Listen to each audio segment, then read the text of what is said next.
Bonjour à toutes et à tous et bienvenue dans Questions-Réponses épisode 29. Juste avant de démarrer l'épisode, je tiens à vous dire que je vois des fois des commentaires qui sont pas forcément en ma faveur et qui sont enlevés, c'est-à-dire qui sont mis et qui sont delete directement. Laissez-les tant qu'ils sont respectueux, vous avez le droit d'avoir l'opinion que vous souhaitez de moi et j'ai le droit d'y répondre en plus, histoire de vous expliquer. Juste une précision aussi, je ne prétends pas avoir la science infuse du foot, je ne prétends pas avoir toutes les connaissances du foot.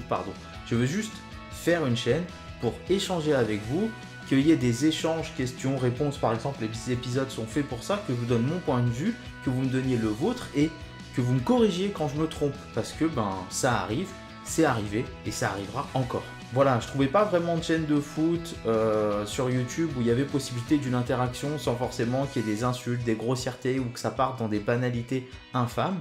Donc je me suis dit que j'allais faire la mienne. Donc si jamais vous avez quelque chose à dire là-dessus, n'hésitez pas, j'y répondrai dans les commentaires.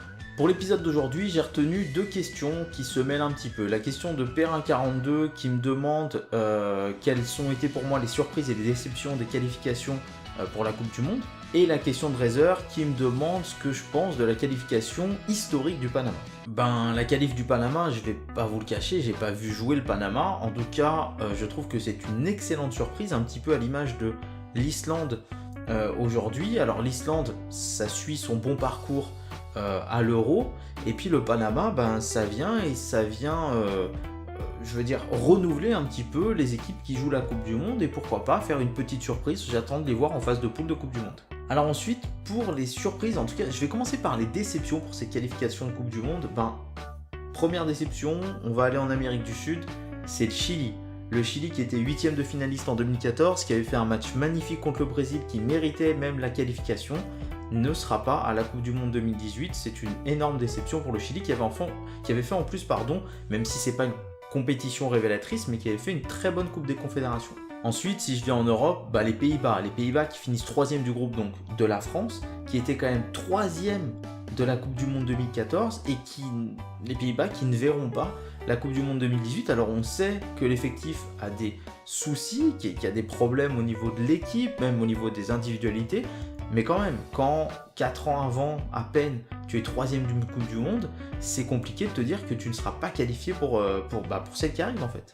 Autre zone, et les États-Unis qui ne sont pas qualifiés. Il faut quand même se rappeler que les États-Unis étaient 8e de finaliste en 2014 et que là ils ne sont pas qualifiés, qui sont fait passer devant par le Panama justement par exemple.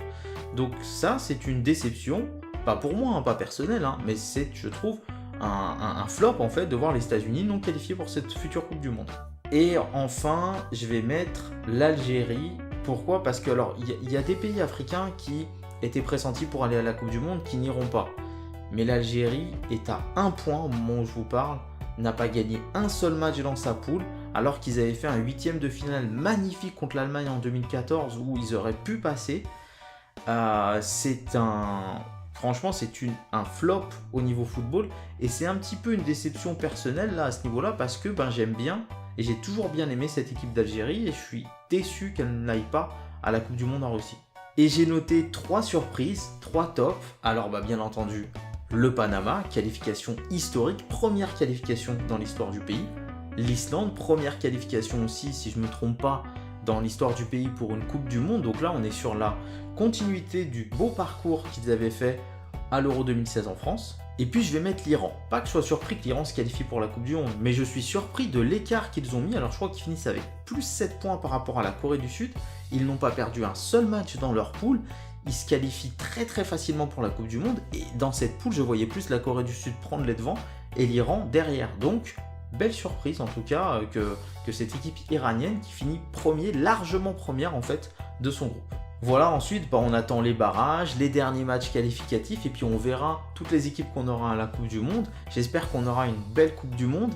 On va suivre assez particulièrement quand même la prestation que va faire l'Italie face à la Suède parce que ce serait là aussi un flop si l'Italie ne se qualifiait pas, même si j'en doute et que l'Italie n'ait pas fini première de son groupe pour moi n'est pas un flop puisqu'il y avait dans le même groupe l'Espagne et pour moi l'Espagne fait partie des 3 favoris à la prochaine Coupe du Monde avec l'Allemagne et le Brésil. Voilà, en tout cas n'hésitez pas à poser vos questions en commentaire, même s'il n'y aura pas d'épisode la semaine prochaine, il y en aura certainement la semaine d'après et si votre question n'a pas été choisie, n'hésitez pas à la reposer. Par contre, si vous apercevez que j'ai déjà traité une vidéo et que vous avez une question dessus, bah, ne la posez pas. Ce serait dommage que je vous mette plusieurs entre guillemets refus parce que j'ai déjà traité la vidéo. Vous avez une playlist questions-réponses, n'hésitez pas à toutes les regarder en fait les vidéos et comme ça ensuite vous pourrez poser votre question tranquillement. Je vous remercie pour votre soutien, pour les pouces bleus, pour les partages et je vous invite à vous abonner et à inviter les autres à s'abonner, qu'on soit de plus en plus nombreux et que mon foot à moi devienne notre foot à nous.